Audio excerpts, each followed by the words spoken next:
All right. This is Kenneth Price, and I'm with Jody, and I'm with Marcy. And this is our Sunday morning Zoom call for our ministry, Psychiatric Sobriety. And this is going to be an intense Zoom call because we're going to go straight to the heart of the matter because we're going through it.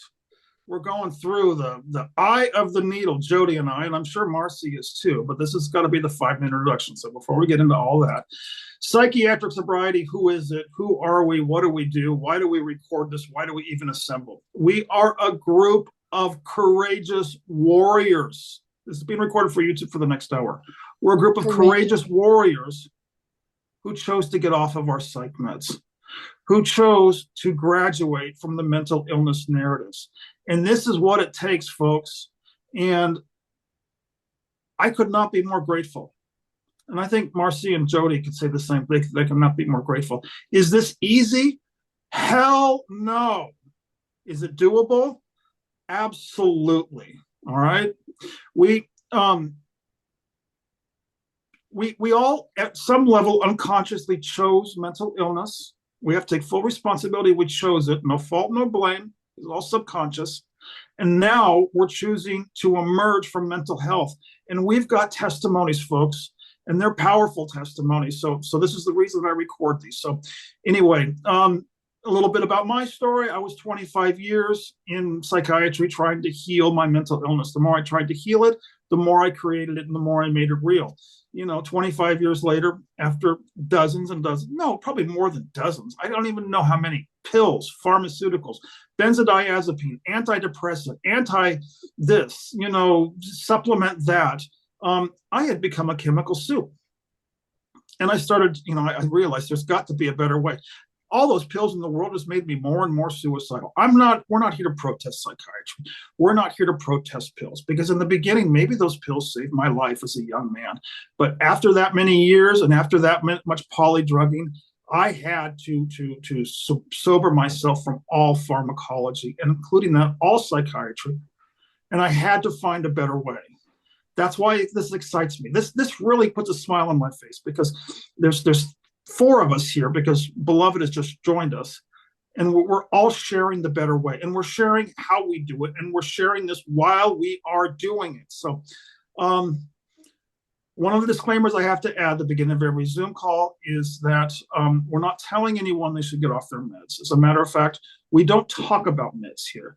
That's far outside of our scope, and it would be dangerous and reckless of any of us to assume that we know what's best for anyone else.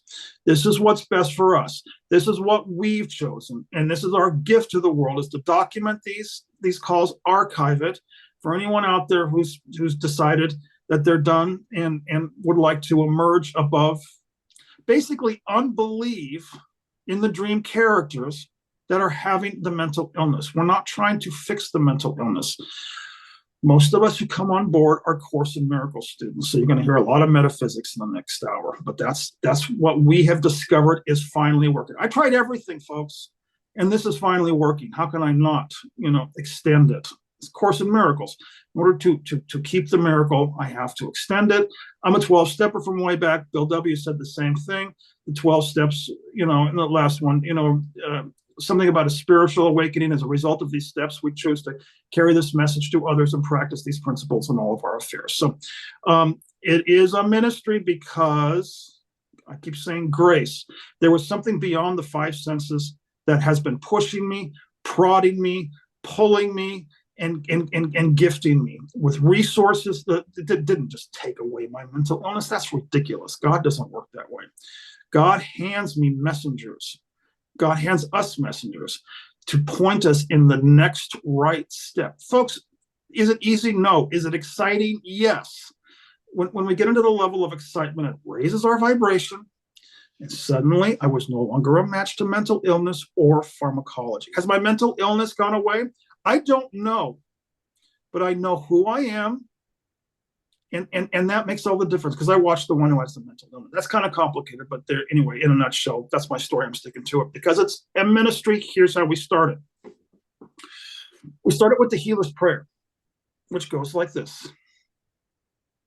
We are here only to be truly helpful, and we are here to represent him or her who sent us. We do not have to worry about what to say or what to do. because he or she who sent us will direct us. We're content to be wherever he or she wishes, knowing that he or she goes there with us, and we will be healed as we let him or her teach us how to heal. All right, here's how I want to start this Zoom call with Jody. Jody, describe, this is raw. I love raw.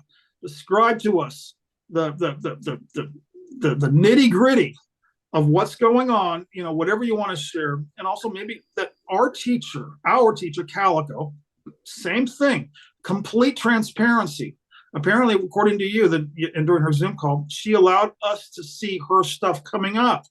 Boy, that's what I want out of a spiritual teacher. I don't want a spiritual teacher to lecture to us, as if we're down, on in the audience and they're up on a stage. I don't want that anymore. I want complete level playing field. And I'm from what I'm hearing from you, you're shaking your head. That's what you got yesterday from Calico. I don't do this as a spiritual teacher. We are all doing this together. That is essential for this ministry. Anyway, I've said enough. That's been 5 minutes. Your turn, Jody. Thank you. Yeah, it's really important. We're doing this together. And I was shown a really beautiful scene yesterday where somebody fucking melted down and showed us the power of it. The alchemy that happens when you can be honest. And it takes a lot of honesty to do this work, honesty with yourself. And then when you come into a group like this, honesty with everyone else, because it helps. It's so helpful. So I started this, before we started the recording, I was talking about this process that I'm in where I'm going back into my mental illness. I'm like having a mental breakdown and I'm watching it all go down. And what came out of the Zoom call yesterday, so I was really mad. I'm mad at Kenneth Wapnick because he says we need to act normal. And I'm like, what the fuck, Kenneth? How the fuck can I act normal through this? Everything is melting down. There's nothing normal about this. And then yesterday, that Zoom call, where it was shown that, no, this is normal for this process. What we're going through, this ACIM, A Course in Miracles, is mind training. It is undoing the ego. It is fucking messy. And we're doing it together. We can't do it alone. I'm always trying to do it alone. And so yesterday, the beauty of it, like the gift that she gave us all, including herself, of just showing the rawness of this is what it can look like. And then when she shows me what it can look like, it's just like, because it's exactly, her meltdown is exactly what I'm going through. Different scenario, but it's the same thing. She's undoing her stories. She's undoing her ego. And so I'll just share the 2 notes. I wrote down a lot of notes, but just for this right now, embrace the crash and burn. That's what I'm going through right now. I'm going through a huge crash and burn.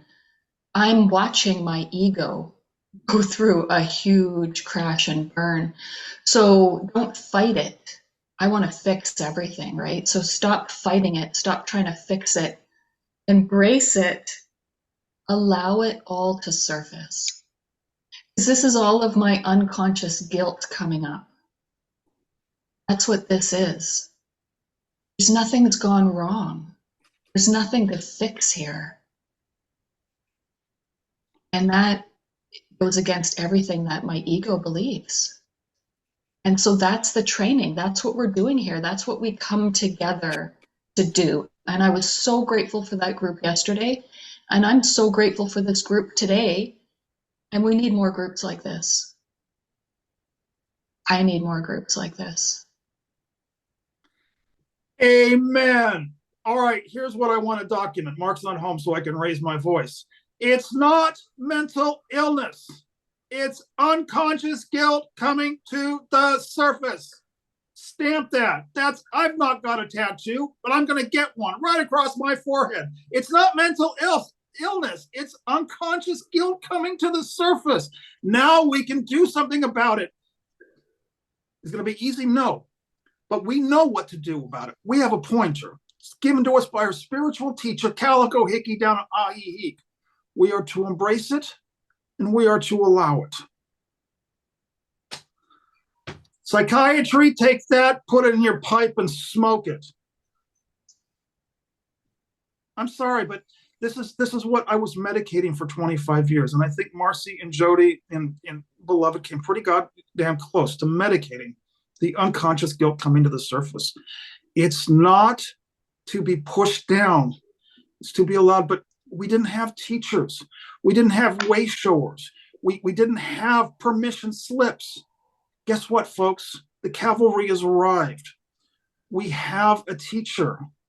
We've got many teachers, but we got one who's actually given us a permission slip by going through it with us. Thank you, Calico. God damn, I love that woman. Jody, you're smiling now.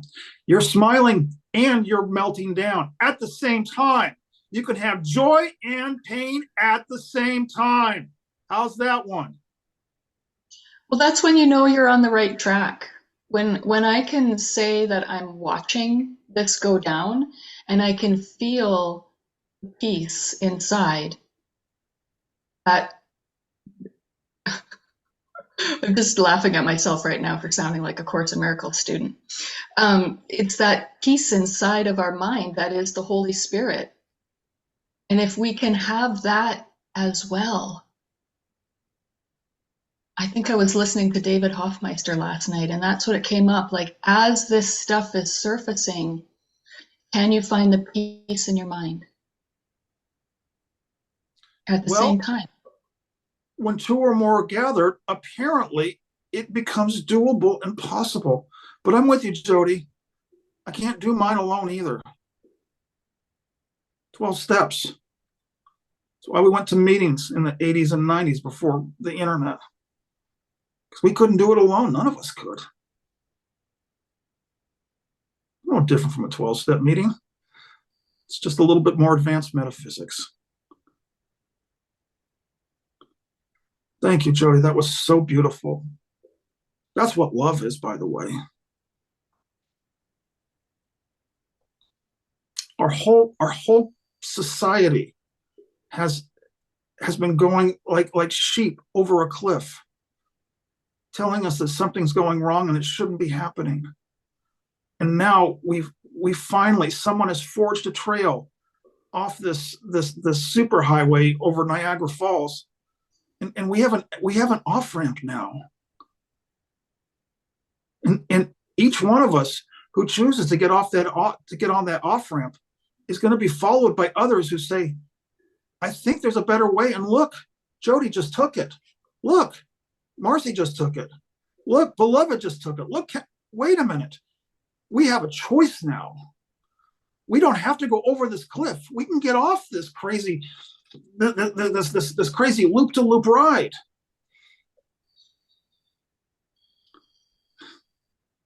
And we don't have to do it alone. For me, like, that's the biggest thing. I've been so, like, my whole story is about isolation and trauma and aloneness. And so, yeah, like, I don't have to do this alone is such a relief. Such a relief. You know, M. Scott Peck, one of my first spiritual books, M. Scott Peck in the 1980s, The Road Less Traveled. But we're changing that. We're going to change that book. We're going to write a new book. The road that's being traveled more and more often. The road more often traveled. How does that one sound? This is why I keep getting the picture in my mind of the Allies who were storming Normandy Beach, World War II. They didn't know if it was going to work, but they did it anyway. They sent wave after wave after wave. You know, some of the first ones got mowed down. They were heroes. Folks, this is no different what we're doing. We're going for France. We're going to march through the streets of Paris. and we're doing it. I mean, that's the visual that keeps arriving. And I don't want to call this a war, but you can hear where I'm going with this. We just keep throwing flanks and flanks at the ego. I mean, it's not a war, but we're going to unbelieve it. It can't be true.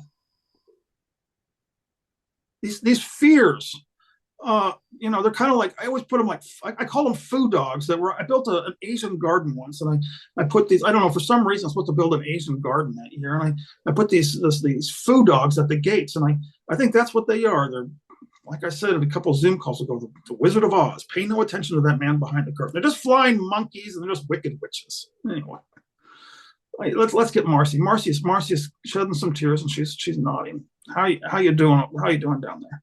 Good. I'm shedding tears because the isolation that Jody was talking about is something I know very, very well. So, yeah, it's just nice to not feel alone anymore. It's really nice. So they're tears of relief, really. We have choices now. And I don't know what everyone else's story. I mean, yes, I do know what everyone else's story is because we've shared them so many times. But there was an invisible, I used to call it a hand. I did a poem once. I called it Hand in the Dark. There's been an invisible guiding force which has kept me going until I could find this off ramp. This exit hatch from this crazy madness that finally I couldn't make it happen. I did have to allow it to happen. I had to allow it to be graced. I thought I was supposed to have control. Aren't we taught that? Isn't that what my whole public education system was based on? Isn't that what we're given all these perks in society if we can maintain the illusion of control? Mental illness saved us from going over that cliff. That's what I want documented. And everyone here is going to nod their head. I know. We've said this over and over and over. It's not like that which doesn't kill us makes us stronger. That's bullshit. That which doesn't kill us saves us. It takes courage to allow it. And the ones who didn't make it are the ones who they chose, they chose suicide. We've all been there. No right or no wrong, but the fact that we're still in these bodies and we're waking up out of the dream. The nightmare, excuse me. If it were a dream, who'd want to wake up? Waking up out of the nightmare. That's what it takes. I think we have to be willing to give up the dream too. That's the flip side. In this world, in a body, there's two sides to everything. And you can't have one without the other. And building on everything that Jody and you all said, underneath all that stuff is still the journey we all have to take, right? Somebody set up as mental illness, somebody set up as cancer, somebody set up as death, whatever our setups are. And we think this is the biggest mountain we got to conquer. Guess what? We get off all the pills, we get off all the medication, we stabilize our mental illness, if you will. What's left? Still the thing that put us on this path. All of us are on this path. We just don't know it until shit hits the fan so many times in such ways that even we have to take notice. Even we have to get a clue, even when we don't want to. I don't know any of us who wanted to give up this ideal possibility of a life, of a happy life, of believing that you could have a good life in this world. That's why we all crazy, because I'm not discouraging anyone, but realistically, the setup is if you buy into everything, then you got to buy into everything, and the whole picture is not pretty. It looks good. Oh, I got a brand new house. And on the other side, I got $200,000 in debt, and I got people. We don't know. There's always going to be something. That's what I'm saying. I'm just saying, people. Even if we're all off all of our medication, we still got to come here because we are doing more than this. This is for all of us who wants to join together. And being alone, and I've also felt lonely and isolated, is a specialty tactic of the ego. I'm so special. No one knows my suffering. No one can, there's no help for me. All these things are specialty tactics. They separate us, and then now we're comparing who's had it worse. Oh, well, she totally deserves to be fucked up because look at what happened to her. No, we can't do that. Stories are stories. You look up story in definition, a story is a lie.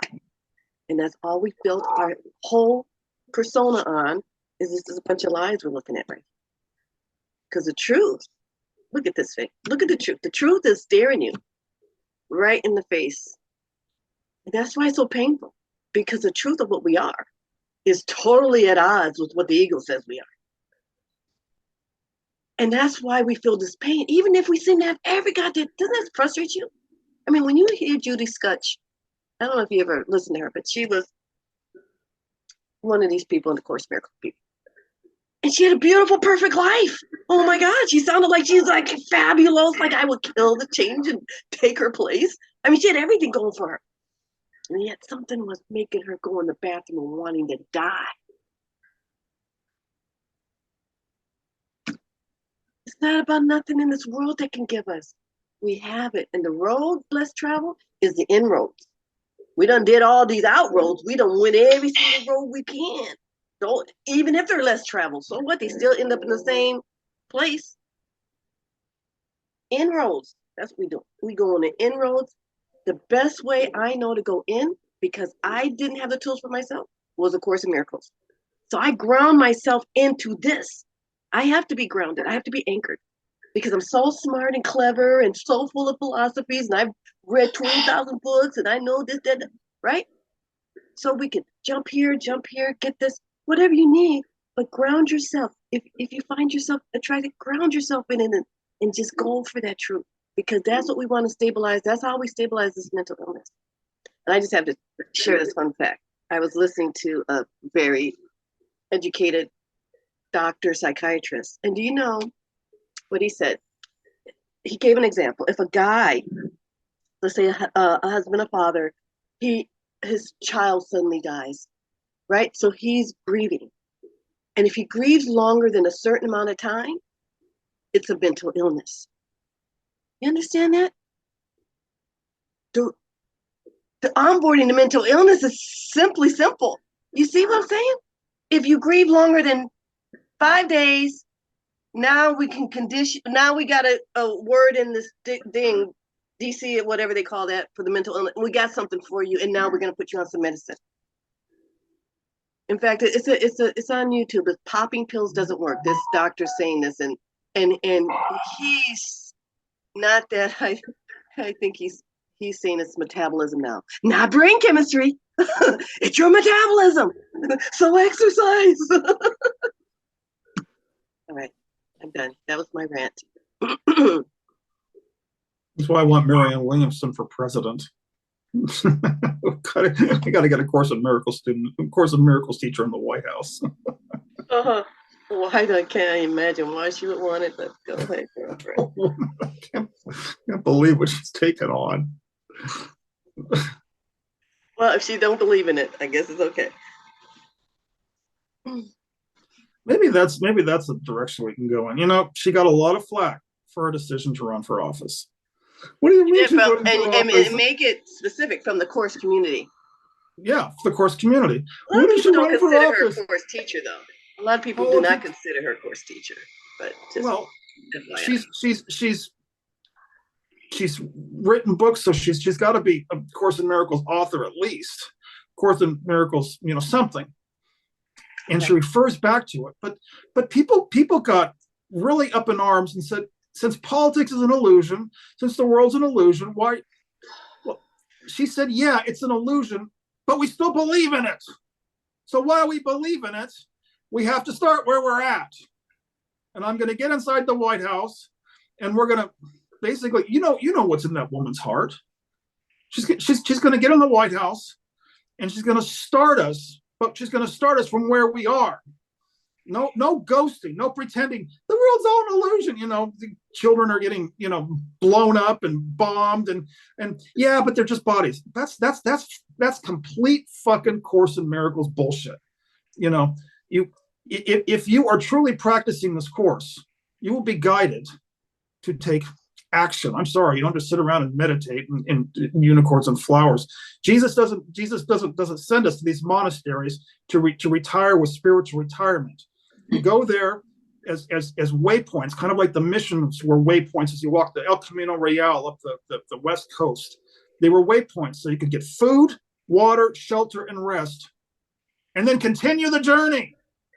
And that's what excites me. Jody, you are continuing the journey. You are continuing. You didn't stay there at San Juan Capistrano Mission, and just decided to retire in the Southern California sunshine. Not that there's anything wrong with that. You're right, and I gotta say that. Wrong. Not everybody got to be out here like us. We out here because we're for whatever, I don't even know. But I've been called. I've asked for guidance, and here I am every Sunday. I have no idea how this even happens because it wasn't in my plans. But I just wanted to say that. So we're not all, and it's not what you do. It's why you're doing what you're doing. And that's what we're here to say. We're here to say, scrape back all this stuff and ask yourself, why do you want to get off your pills? What's going to happen when your life changes? What do you think is going to give you a perfect life? What's going to solve all? Answer those things. And you're going to be led to the metaphysical because ain't none of those answers going to work for you. I'm going to just tell you that right now. Go in there. Oh my God, if I just had, a place to live. Oh my God, all my problems. No. Oh, if I just had, let go. No. Now you're lessening this through this way. Now it's through this new relationship you're so excited about. Now it's through this, it's all the setup for the same thing. We all gonna be thrown back. And I've been going through it too. And I just was telling my friend, I said, I'm just feeling so down and there's no reason. It's a beautiful day. I'm fine. I'm not hurting. Why? Because like you said, Jody, all this shit has to come up still. I did a lot of suppressing. I didn't have no medication, but you can still do it other ways. Let me tell you, all of us don't have to be on medication to suppress. Go really fast and never stop. Run around like a crazy person trying to do, you will, same thing.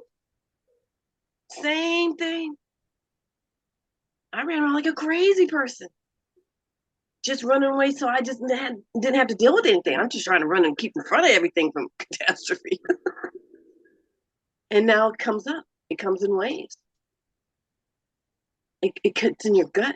I don't know if you get that. You get that sink for no reason, but that icky feeling. Yeah, that's that shit coming up. Breathe, forgive, ask for help. I just pray for help. I cry. Yeah, we go through it. Look at me. You seeing me go through it. We all here raw. Unless you're like, he's looking good all the time. His hair is never a hair out of place on his head. Who? I don't have any hair. Haha, I'm such a comedian. Get it? Can I touch on two things you said? Well, I want to touch on one thing you said, then I have something to say. Then I want to go varsity because I don't want to give each. I want to give each one of us fair. All right. I heard you say, this is why I record these, because stuff comes out that has to be archived. You use the word waves. Now, beloved, you've not been in those benzodiazepine, Facebook, get off the benzodiazepine Facebook pages. Okay, they talk about waves. over and over. I mean, I got off my Klonopin, like 14 years ago, but I mean, I can still remember and it's not just that. It's coming off all those meds. I'm having waves. I'm having waves. I'm having waves. As if it's chemical. It's the ego is telling these communities that this is a chemical dynamic taking place. And as soon as the chemistry restabilizes, the waves aren't going to go away. The waves are the unconscious that was being suppressed. I'm going to go way out on a limb, and I've already put my disclaimers, in front. And I'm not a doctor, I'm not a therapist, but it's my direct experience that my waves were not the chemistry. It was everything we've been talking about. It was my subconscious guilt, which was ready to come up and out, because that was what was blocking my connection. That was what was blocking my light. For anybody watching this, trying to get off of pills, thinking that waves are a biochemical problem, no. But if you got the courage and the strength and what it takes to get to go through it, this is what we've all discovered. Now, there's one more thing I want to say, and it's actually to redact something I had said probably close to 2 years ago, but I'm ready to redact. What I first said when I was working with the benzodiazepine withdrawal community was, you're not going to get your old life back. I said that. And I probably turned a lot of people off, but I didn't have the rest of that sentence. You're not going to have the perception of your old life back. This is perfect. Now that I'm further along, further emerged, I realize I'm not doing anything different than I was before. So I guess from the outside perception, it does appear that I got my old life back. But something shifted.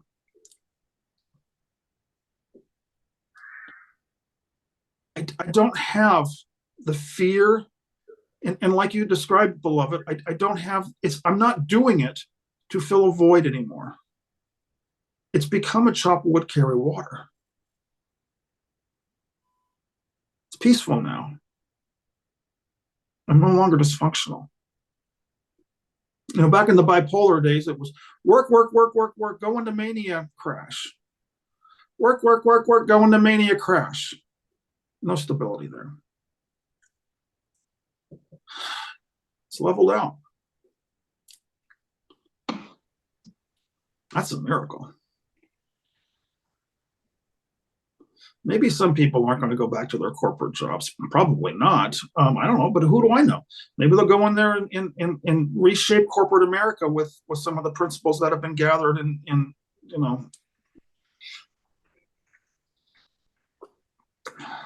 just my direct experience. I think Marcy, you're a good example, because you love what you do, right? I mean, you do enjoy what you do, Kenneth. Yeah, it's very simple. I thought you enjoyed it, like you have a gift, a talent for it. Yeah, and the gifts were there before, the gifts are there after, the talents are there before, the talents there after, the trades. But I guess what's gone now is very simple. Fear is no longer. There's something coming from a much deeper place that I can rely on, other than needing to rely on the externals anymore. Even posting my projects on Facebook. Look what the dream character can do. No, it's not like that anymore. I'm not completely emerged from it, but for the most part, it's sharing. That wasn't a complete sentence, but I know my message got across. Marcy, it's your turn. How's Portland? Oh, it's wonderful. I'm just I don't know, getting my feet on the ground, feeling my area. Like, I've just been like going on these really amazing walks and taking pictures. And it's kind of like what you were saying about what your dream character is doing. I mean, for me, that's how I unwind. I'm finding that I'm not to the point where I can really quiet my mind. And the direction that I'm getting is that this is my quiet time. This is this time for me to just unwind, and so walking, taking pictures is really helpful for me. And I am looking forward to like connecting with people because I have been in isolation for a really long time. Basically since 2002, since my car accident. So, oh, sorry, I have a kitty on my lap. Hello. Anyways, so yeah, so I'm just like kind of reconnecting and getting myself, you know, quiet, working on it. So I love it. I love it here. I really do. Um, I think that I had a really good talk with my friend whose house I'm staying at, and I realized that it was really hard for me to come on the Zoom call at first because I felt like there was something fundamentally defective with me as a person, as a human being, because I was diagnosed with mental illness and I felt like ashamed of it. Like, um, it was a secret. I didn't tell anybody. And just by seeing you, Kenneth, coming on here, I was like, oh my God, that guy is like your bravery and just, it's like you helped me have the courage to be like, you know what? I am going to be brave and I am going to put my face out there and I am going to say, look, I'm going to take like my deepest, darkest, hidden secret about myself that I feel so defective and so ashamed of. And I'm just going to say, you know what?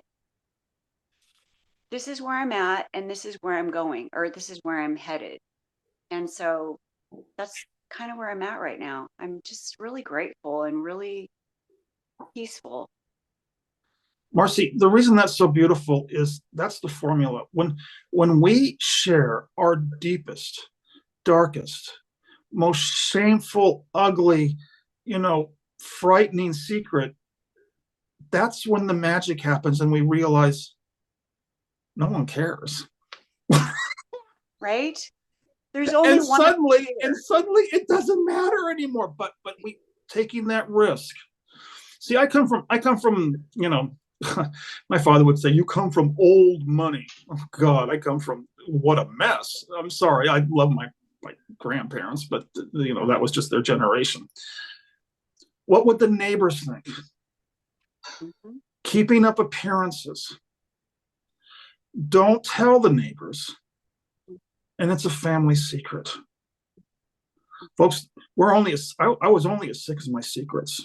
And along with that trust fund came some values, which my parents died from cancer. They were only in their early 60s. My sister, she's not my biological sister, she offed herself. I haven't seen my brother in over 30. Folks, when this is what they encouraged us in the 12 steps.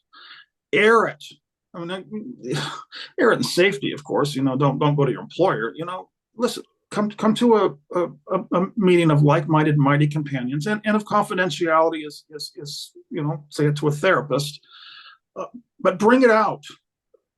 And I can only share my discovery is that no one cared, and suddenly since they didn't care, why should I? And I got on with my life.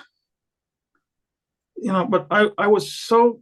Especially I'm going further. What was most shameful for me is that the money's gone. It may not seem to someone else. They may say, "Oh, the money's gone." No, but in my upbringing, because money was the religion, and because money was our savior, and because money was our rock of Gibraltar, and because the money had been there for generations, to lose the money was shameful. I think Jewish families have a thing, they actually have a word for it, where they actually do shaming. And that was the story that I chose for the Kenneth Stephen Price. That's my last name, funny, Price. Dream character. Good name. Oh, Price. you think God's Price got is right. Okay, all right. Here's what I'm sharing with the world now.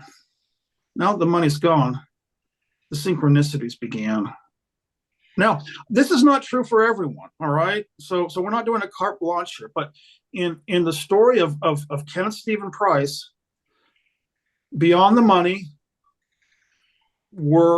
Grace lived beyond that story, but that story had to be burned. Now, and I can't say it's not a black and white, because now now work is becoming steady, and I'm able to make my own money, which is something that I wasn't able to do a lot of my life, because I was using the trust fund to try and fix myself and try to heal the mental illness. I spent the whole trust fund on psychiatrists and therapists and spiritual retreats and anything. It's just part of my story.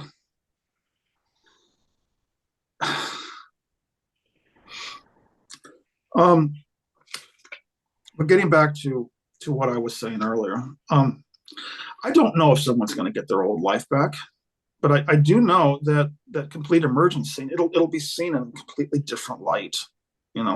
People, that narrative, my brain's been damaged. Well, by the way, I'm still doing electrical, I'm still doing plumbing, I'm still doing carpentry, I'm still doing tile, I'm still doing mason.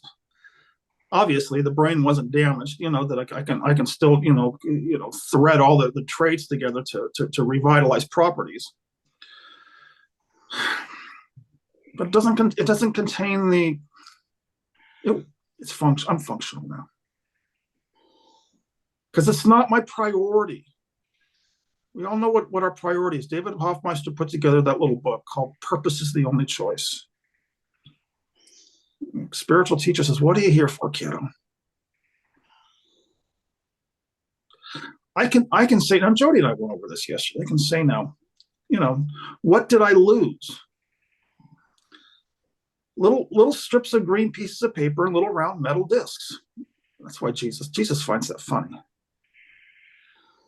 But money is in our culture, it's probably one of the biggest trappings of the ego is the belief in money. The belief in it, not money. Had us fooled hook, line, and sinker. I think it still can. I think that's why purpose is important here. What we're doing, why we're doing. And I guess I asked you kind of a leading question, Kenneth. I was hoping you'd say, oh, it's my passion. I love what I do. Because in my story, I found what I love to do. And then I did it for money. That was a setup. You see? Oh, good. I'm glad we got that on recording. Yeah, Keep that's going. the setup. And so, of course, it just turned just horrible. The pressure and the this and the that and everything I had to do and all the hustling and this, that, And so now I do the same thing like Kenneth. I'm still in the same profession. But money is not my goal. And every time it slips back and tries to convince me that I'm in here for the money, depression is right next door. And anxiety and all the things that come with being a person trying to make it in this world. That story. I hate that story.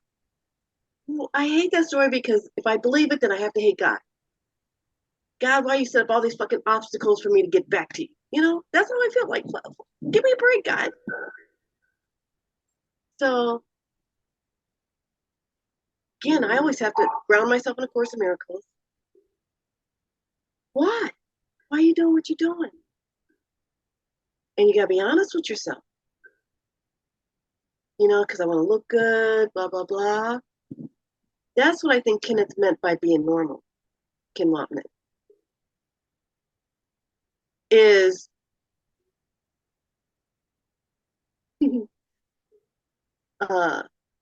still function you know, if you want to function, like, you know, you want to clothes and all that. I mean, you can function. It's not like we're telling you can't have none of these things. Just don't believe in them. Just don't believe they're going to give you these things you're putting on them to give you. Right? You know, we have to be witnesses for the good that's coming out of this.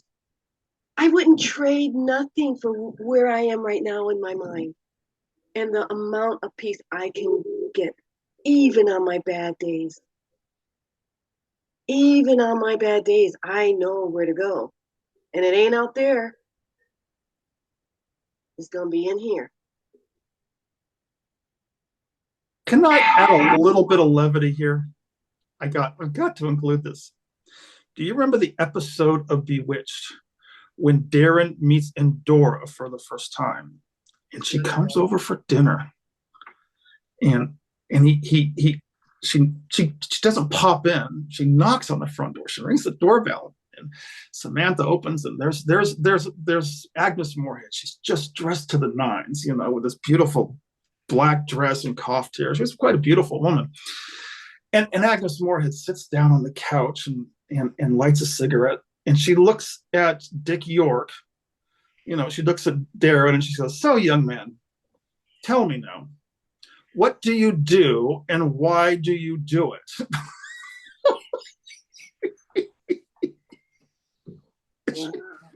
The metaphysics of Agnes Moorehead and Endora. Think about it, though. What do you do and why do you do it? And are you brave and honest enough to answer that second question? It's scary. Because then even you have to acknowledge why you're doing what you're doing.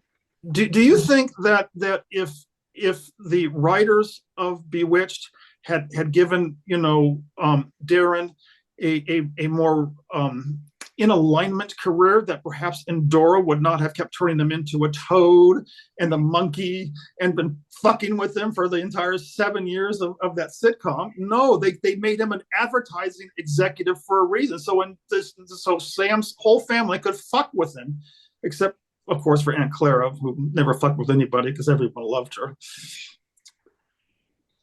You guys gotta find that funny. I never looked at it that way, but, and plus, The metaphysics of there Bewitched. might be some people who don't know Bewitched, but I guess you can get metaphysical with everything. David Hoffmeister does these Miracle Movie Monday things where they watch movies with Jesus, and get all of these metaphysical experiences from these regular movies. Quite fascinating. These you know, television shows were successful for a good reason, because the writers I mean, we think we've got this all in 2023. You know what? Back in the 60s, there were a lot of very talented and awake people who understood the dynamics and psychological nuances of the ego, and they popped them into those scripts. Those you know, yeah, we all loved watching Samantha Stevens twitch her nose, and we loved all the special effects of Endora popping in and out, and Uncle Arthur appearing, you know, on a platter, you know, under a, but you know, but basically that was it. You know, Endora was fucking with Darren because he was a prostitute. You know, I'm sorry, but you know, Darren had nothing metaphysical about his career. He was whoring himself, and that was the archetype of the 1960s businessman. You know, climbed the corporate ladder. So they decided to start poking fun at it. You know, that was the age of Aquarius. You know, you had to have some hippies, and I got to research who was writing that sitcom, but there had to have been some hippies who had taken a lot of acid and just assembled this wonder. Thank God they did it in color, so we could see, because one of the outfits that Endora wore the most was the green collar and the purple robe. And I love that eyeshadow. What was that eyeshadow? It was green. I'm monopolizing this Zoom call. But Marcy's got a big giggle. You got to laugh, folks. Shit, howdy. Those sitcoms were. Cats and dogs get along, Marcy. Oh, No, folks. This is serious shit. We got to have laughter. The laughter is also part of our mental health. Even if we can't pull ourselves out of this, if we can't do mind training, watch Bewitched and just get a giggle. Start anything to prime the pump here. Watch some of these. Let me tell you something. I watched an old one. I had watched Gemma before, but I watched her segment again. And Tina was on it, so it was good to see Tina. And,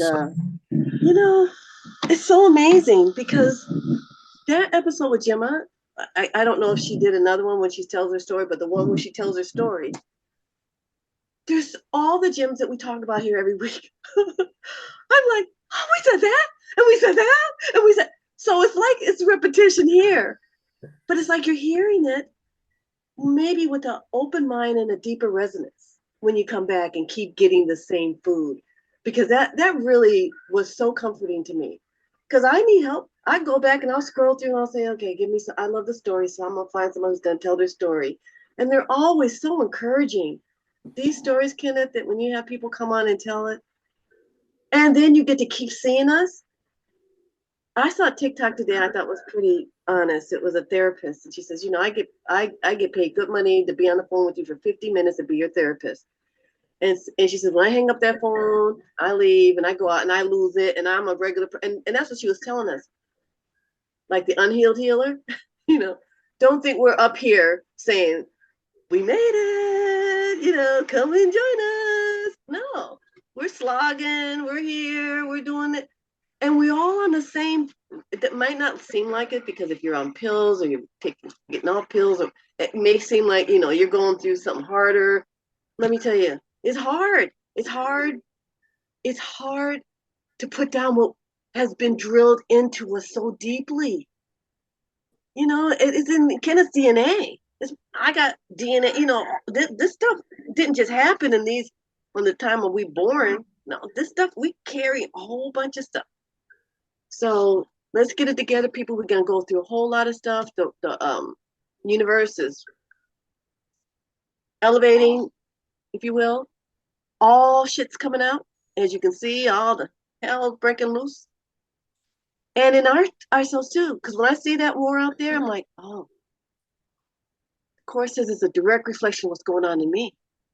Where's my war? Where's my war going on in me? Where am I hating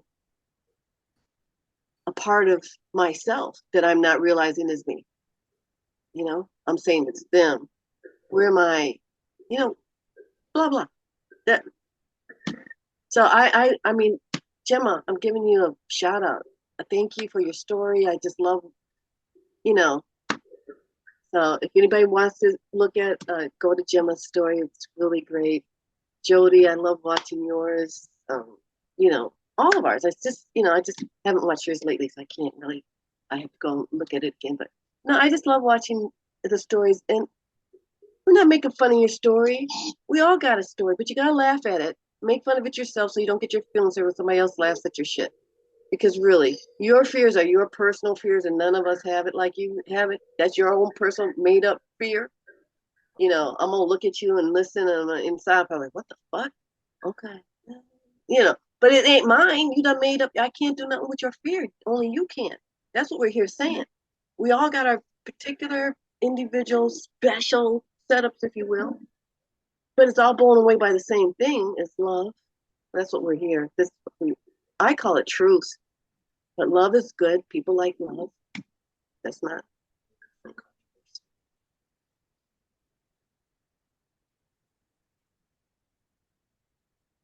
Love is allowing.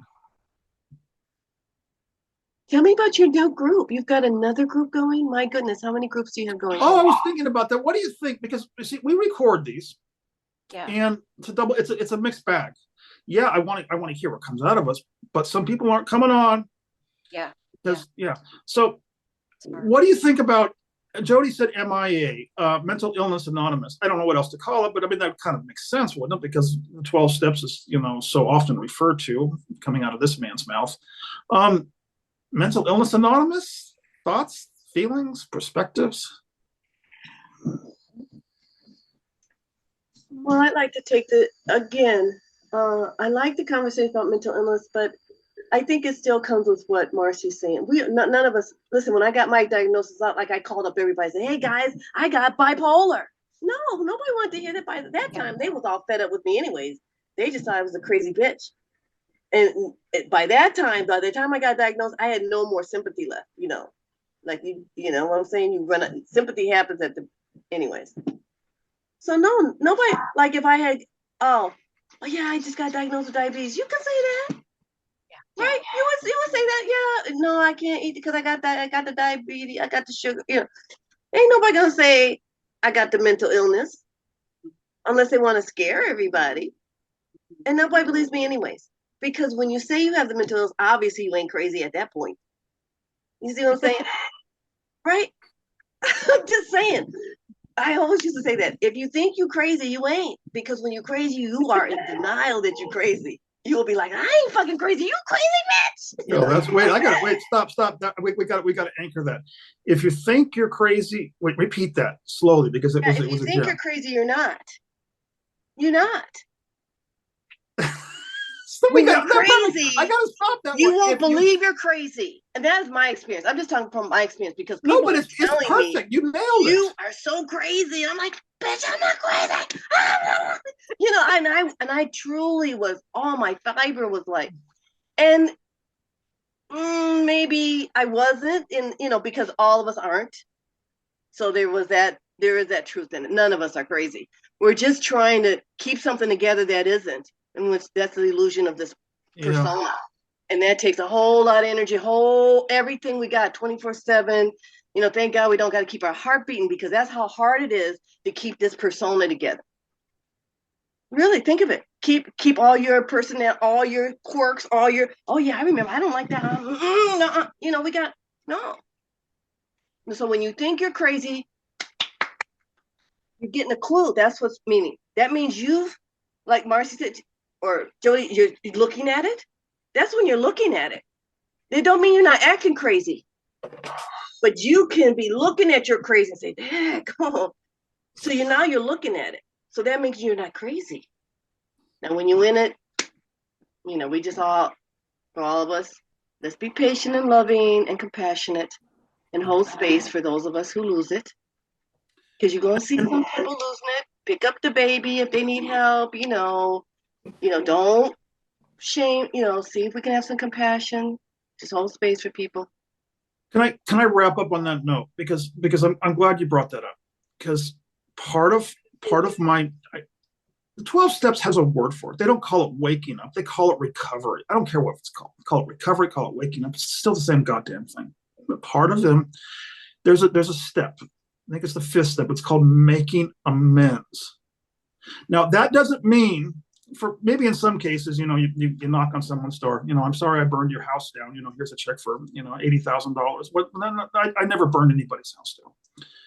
But I did burn relationships. I was burning a relationship with myself. So all the relationships outside reflected that. Let's just call it for what it was. Now, making amends was brought to my attention as a young man on the program. It's called a living amends. It's not very complicated. It's a change in behavior. And once I exposed my testimony so that says the direct testimony, we will see how our experience can benefit others. That's the way it works. I'm using all those crash and burn relationships to serve the world now.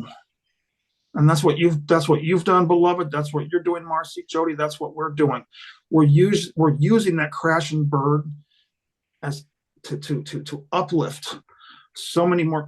If you want to put it on a timeline, one person may have got hurt, but that one episode is being used to lift up others. That's still on a timeline. It's not a very good metaphor, but like a phoenix from the ashes. Very right? Similar. If I hadn't have burned that one person, I couldn't be lifting up countless. No, please don't nitpick the metaphysics on that bold statement, but I'm using some primordial language to try and get the point across. We got 2 minutes left. I think that's going to wrap up for the recording, because every single one of us, again, we're not doing this. It's coming through us. Kenneth Price on Sunday, October 29th with Jody, with Beloved, and with Marcy. Thank you, thank you, thank you for keeping me psychiatrically sober for one more day. If you're watching this on YouTube, leave your comments below. Check out everything in the description line. It's got link to the psychiatric sobriety group chat. It's got the link to my website, psychiatricsobriety.com. It's got a link to the Zoom calls. Go on the YouTube channel, go through all these archives. All of us have just been putting it all out there for the world.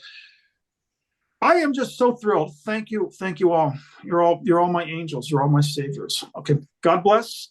End of the recording for Sunday, October 29th. And may the force be with you. Bye.